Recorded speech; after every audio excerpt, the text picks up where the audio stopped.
दोस्तों नमस्कार, मैं हूं संतोष कुमार पांडे। आप देख रहे हैं पोल टॉक। हमेशा की तरह हमने आपको आज एक कुछ अनोखा दिखाने का प्रयास किया है और आपको आज एक ऐसी चीज दिखाने जा रहे हैं शायद आपने कभी न सुना होगा, न देखा होगा और न कहीं भी आपने इसकी चर्चा भी की होगी। आपको तमाम लोग मिले होंगे, आपने देखा होगा कोई वाटरमैन है, कोई ट्री मैन है, कोई कुछ भी कर रहा है। मैन आपने बहुत देखे होंगे, लेकिन आज आपको मैं राजस्थान के कैसे व्यक्ति से मिलवाने जा रहा हूं जिसको हम लोग टाई मैन कहते हैं, जिनके पास दुनिया की लगभग कई देशों की टाई है, भारत के भी कई प्रदेशों की टाई है, कई सभ्यताओं की टाई है, जो जहां पर उसको लोग देख करके समझते हैं कि हाँ ये हमारी टाई है, ये हमारी सभ्यता से प्रतीक करती है, ये हमारे समाज से प्रतीक रखती है। आगरा के ताजमहल हो, सिक्किम हो या लग्जमबर्ग, दुनिया भर की टाई इनके पास उपलब्ध है। इन्होंने बहुत पहले से, बहुत दिनों से इन्होंने मेहनत करके लगभग 1300 के आसपास टाई को इकट्ठा करके रखा हुआ है। आपने इनके बारे में पहले कहीं नहीं सुना होगा और आज मैं उनसे मिलवाने जा रहा हूँ। वो बच्चों के डॉक्टर भी हैं और उनके यहाँ बच्चे आते हैं तो उनको किस तरीके से टाई से भी थोड़ा इम्प्रेस किया जाए, उनको खुश रखा जाए, उस पर भी उनका प्रयास होता है। तो आज मैं आपको मिलवाने ले चल रहा हूँ डॉक्टर विवेक शर्मा से, जो राजस्थान के जयपुर में बैठते हैं और आज आपको बताएंगे कि टाई की कहानी क्या है। और उनके पास 1300 टाइयों का कलेक्शन है। तो सीधे चलते हैं डॉक्टर विवेक शर्मा के पास, उनसे हम चर्चा करेंगे और आपको टाई के बारे में विशेष जानकारी उपलब्ध करवाएंगे।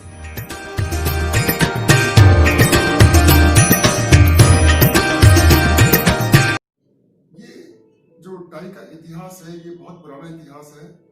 लगभग जो इतिहास ट्रेस होके सामने आता है, जो इतिहास पढ़ने के बाद पता चलता है कि टाई का जो शुरुआत हुई थी वो 1660 में हुई थी। 1660 में तुर्की का, जिसे टर्की कहते हैं, टर्की और क्रोशिया का आपस में वॉर हुआ था, युद्ध हुआ था। उसमें क्रोशिया ने वो युद्ध जीता था। जब क्रोशिया ने युद्ध जीता था तो इनके सोल्जर्स को फ्रांस भेजा गया था, पेरिस में किंग लुइस के पास।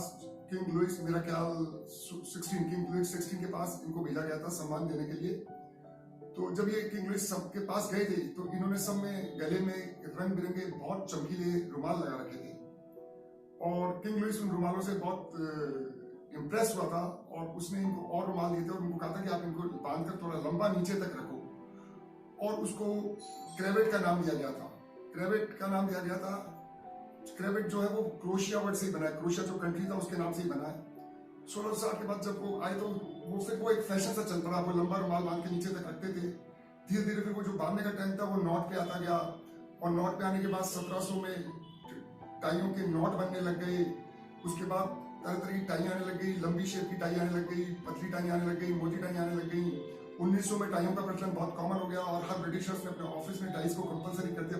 इनफैक्ट पूरे यूरोप में टाइज को अपने ऑफिस में कंपलसरी कर दिया गया। यूनिफॉर्म की टाइज आने लग गई और उसके बाद 1940-50 के करीब जो थी टाइज का जो था वो कट टाइज आने लग गई थी। नीचे से जो कट होती थी बिल्कुल ऐसा लगता था कि कट टाइज कहते थे। और उसके बाद चौड़ी टाइज आई जो बिल्कुल चौड़ी होती थी, लंबी कम होती थी और ऊंची रहती थी। उसके बाद सिल्क टाइज, पॉलिस्टर टाइज और डिफरेंट टाइज की कंपनीज आने लगी और 2000 आते आते तो पूरे वर्ल्ड में मार्केट में टाइज की कंपनीज की बाढ़ आ गई और हर कंट्री ने अपनी सोविनियर टाई निकालनी शुरू कर दी, हर कंपनी ने अपनी टाई निकालनी शुरू कर दी, तो डिफरेंट टाइज का प्रचलन हो गया। दोस्तों आप लोग जानते होंगे इस बात को, चूंकि आप भी उसी समाज में रहते हैं। लोग रुमाल, मोजे, तमाम चीजों को रखने में परेशानी होती है, लेकिन डॉक्टर साहब का 1300 टाई से जरा पूछते हैं कि कौन कौन सी टाई है, उसका क्या खासियत है, वो आपको डॉक्टर साहब बताएंगे। डॉक्टर साहब, जो ये आपके पास टाई है इनके बारे में कुछ बताएं। सर देखिए, टाइज का जो, जैसे ये टाई है, ये हाँ ये देखिए सर, ये जो है ये पास से देखेंगे तो इसमें मोती महसूस होते हैं। वैसे दूर से ऐसा लगता है कि सिंपल टाई है, इसलिए इसमें रेडीमेड नॉट है। ये मलेशिया की रॉयल फैमिली की टाई है और वो वहाँ पे जो डिग्निटरीज होते हैं या जो उनके न्यूज़पेपर्स निकलते हैं उनमें जो रेगुलर कॉलमिस्ट होते हैं, कुछ टाइम मैं वहाँ का कॉलमिस्ट रहा था तो वहाँ से ये गिफ्ट में मिली थी। बहुत ही बेहतरीन टाई है और ये रेडीमेड नॉट होता है इसमें और ये बहुत पतले मोतियों की, और दूर से देखो तो ऐसा लगता है कि जैसे बिल्कुल किसी कपड़े की टाई पास आके महसूस होता है, इतने बारीक मोतियों से बनी हुई है। तो ये एक तरह की टाई है, इसको ढंग से रखना पड़ता है। और अब मैं आपको बताऊं, जैसे चूंकि मैं राजस्थान जयपुर का रहने वाला हूँ, यहाँ की हमारी कुछ और तो हंसते हुए ये टाई है, इसमें गांव की लेडीज नाच रही हैं एंड कुछ पनियारियाँ भी हैं और कुछ फूल पत्ते भी हैं। ये भी पनियारियाँ वगैरह बनी हुई हैं इसमें। ये देखिए आप, बहुत बेहतरीन टाई है ये, बहुत। ऑर्थोडॉक्स टाई है, इसको पहनते ही पता चल जाता है कि आप राजस्थान की टाई पहन के आए हो। और कहीं आप बाहर लगा के जाते हो तो ये आप एक रिप्रेजेंटेशन देते हो अपनी स्टेट को, तो ये बहुत अच्छा लगता है पहनने के बाद कई बार। और एग्जैक्टली मैं आपको बताऊं, अब जैसे ये हमारे पास है, ये सेंटा क्लॉज की टाइज हैं।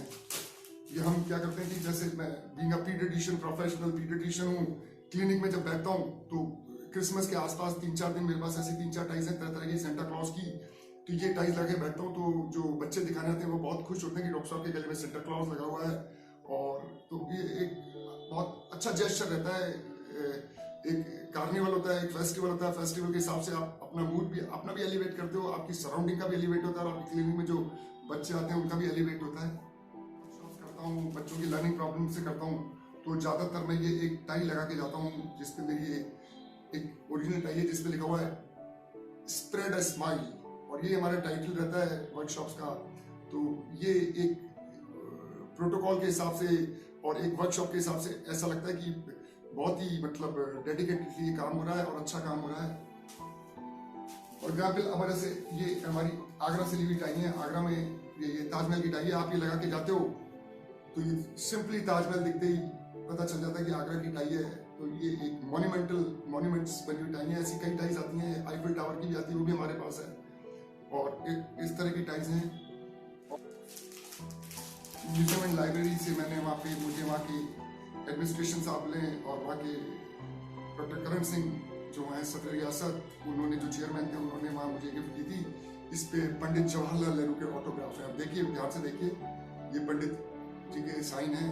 तो ये ऑटोग्राफ की टाई लगाना अपने आप में एक बहुत ही, जैसे 14 नवंबर बाल दिवस है, 26 जनवरी उस तरह के दिन पे मैं लगाता हूँ। तो चूंकि भारत के पहले प्रधानमंत्री थे तो ये एक बहुत अच्छा मैसेज पब्लिक में जाता है कि this man is concern with the country, और एक सिंबॉलिक ये बहुत अच्छा रहता है।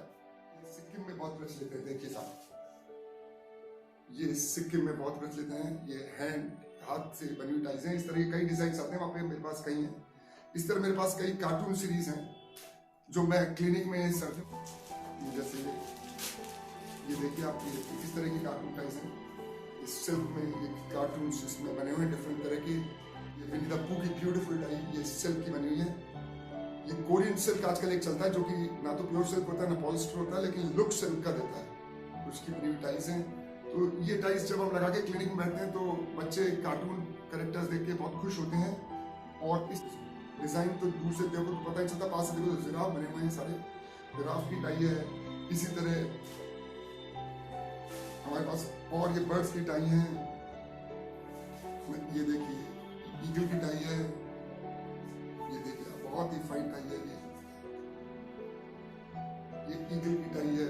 इस तरह की वाइल्ड लाइफ की बहुत सारी टाइज है मेरे पास, जो ये आपको मिलेगी। थाईलैंड की टाई है, वहाँ की सिम नेशनल लुक देती है। ये लेडी पंखा लेके, और ये वहाँ का थाईलैंड के आदमी बने हुए हैं।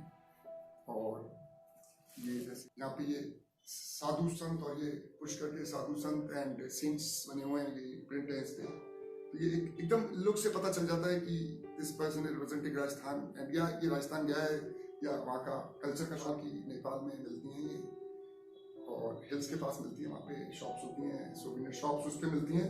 ये है, और ये जहाँ सी बीचेस वगैरह होते हैं और जहाँ पे ये बोट्स चलती हैं, वहाँ की ये सोविनियर टाई है। और इस तरह की बहुत सारी टाइज आती हैं जो इस तरह की हैं। अब लोग जो देख रहे हैं उनके मन में एक सवाल हो रहा होगा कि डॉक्टर साहब इतनी टाई कहाँ से लाते होंगे या इनको कैसे उपलब्ध हो जाती है।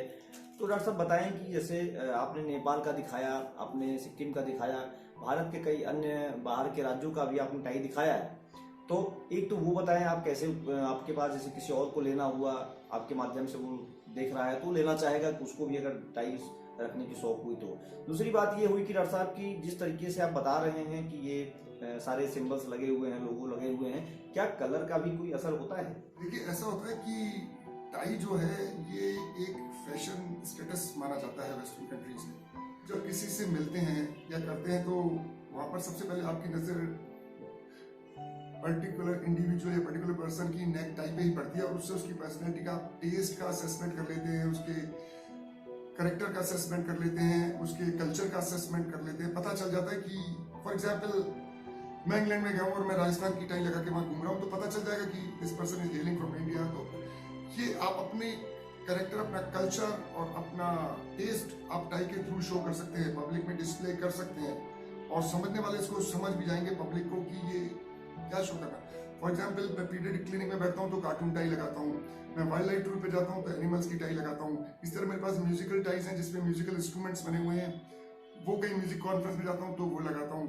कहीं मैं ये सेमिनार्स वगैरह में जाता हूँ तो ये ऑर्थोडॉक्स टाइज होती है, डॉट्स वाली, पोल्का डॉट्स वाली, स्ट्राइप्स वाली, चेक्स वाली, वो लगाता हूँ ताकि एक सुपरनेस का लुक रहे। तो ये टाइज से आपको पता चल जाता है सामने वाले को, और एक कलर, डिफरेंट कलर्स आते हैं। ऑर्थोडॉक्स जो बहुत लिमिटेड टाइज पहनने वाले होते हैं वो ज्यादातर 2 या 3 कलर पे जो रखते हैं, ब्लैक, ब्लू, ग्रे या ब्राउन। लेकिन टाइयों के शौकीन जो होते हैं वो कलरफुल टाइयाज लेकर आते हैं और बहुत कलरफुल टाइयाज यूनिक कलर में आती हैं, पर्पल से लिलाक, ब्राउन से लेके चॉकलेट, ब्लैक से लेके light grey, steel grey, blue से लेके chalk blue, light blue, German blue, green में तरह तरह की शेड्स। तो ये टाइज, कलरफुल टाइज आपका मूड एलिवेट करती हैं और आसपास के सराउंडिंग का को एलिवेट करती हैं और एक सराउंडिंग में एक ऑरा क्रिएट करती है, कल्चर क्रिएट करती है। जिसको कहना चाहेंगे कि अगर टाई लगाना है तो उसका क्या कोई समय भी होता है कि मतलब जैसे आप दिन में जा रहे हों, शाम को जा रहे हों, उस पर भी क्या असर पड़ता है, उसका कोई मतलब होता है क्या? कॉर्पोरेट कल्चर आ गया है, बिजनेस एग्जीक्यूटिव्स हैं, मार्केटिंग एग्जीक्यूटिव्स हैं, इनको तो अब बैंकिंग्स में है, बैंकिंग सेक्टर्स में, इंश्योरेंस सेक्टर्स में है, और तो इनको तो साल भर टाई लगा के रखना पड़ता है। तो इनको तो मॉर्निंग टू इवनिंग जाते हैं तो टाई लगा के जाते हैं, इवनिंग में आके उतारते हैं। उससे एक तो रेट तय होती है, नंबर 2 जो हर चीज में हर जगह होता है, एक ब्रांड के हिसाब से रेट तय होता है। और तीसरा जैसे बड़ी कंपनीज हैं, नाम तो बहुत हैं, इंडियंस भी बड़ी कंपनी है, अब्रॉड की भी बड़ी कंपनीज हैं, तो उनकी जो बड़ी कंपनीज हैं उनकी टाइज की रेट हमेशा थोड़ी सी नॉर्मल टाई की कंपनी से ज़्यादा रहती हैं। और कुछ अननोन कंपनीज होती हैं जो बहुत अच्छी टाइज बनाती हैं, उनकी रेट्स रीजनेबल भी होती हैं। तो नॉर्मली हमें ब्रांड की बजाय हमें मटेरियल पे जाना चाहिए। मटेरियल में एक तो पॉलिस्टर टाइज आती हैं, एक प्योर सिल्क की टाइज आती हैं, एक हाथ की बनी हैंड वीवन टाइज आती हैं, और एक जो आती है, अब एक नया मटेरियल चला है कोरियन सिल्क करके, जो नकली आर्टिफिशियल सिल्क है, नकली तो कहना गलत होगा, आर्टिफिशियल सिल्क होता है, लुक बिल्कुल सिल्क की तरह देता है लेकिन सिल्क होता नहीं है, बहुत अच्छा मटेरियल, चमकदार होता है, सिल्क से भी ज्यादा चमकता है। ये टाई भी खराब नहीं होती है, सिल्क की टाई की केयर बहुत ज्यादा करनी पड़ती है। दोस्तों आपने देख लिया, आपने कई बार ऐसी स्टोरी देखी होगी, मैंने पहले ही बताया था वाटरमैन, ट्री मैन, लेकिन आज मैंने आपको टाई मैन से मिलवा दिया। और ये जो टाई के बारे में आपने बस इतना ही सुना होगा कि टाई लगाना चाहिए, किस लिए लगाना चाहिए, क्यों लगाना चाहिए, और टाई का क्या महत्व होता है, तमाम चीज़ों पर डॉक्टर साहब ने हमारे साथ चर्चा किया है। कोई जानकारी काफ़ी यूजफुल होगी। और अगर कुछ जानना भी चाहेंगे तो हमारे यूट्यूब चैनल पर कमेंट के द्वारा हमारे इनबॉक्स में आकर के हमसे बात भी कर सकते हैं और टाई के बारे में चर्चा भी कर सकते हैं। तो ये थी टाई मैन की कहानी जो आपको हमने जयपुर से दिखाया, राजस्थान के जयपुर बैठे हम लोग, हमारे साथ थे डॉक्टर विवेक शर्मा जी, जिनसे हमने चर्चा की है। तो दोस्तों अगर आपको ये वीडियो अच्छा लगा हो तो कमेंट करके जरूर बताइएगा, चैनल सब्सक्राइब करना नहीं भूलिए। धन्यवाद, जय हिंद, जय भारत।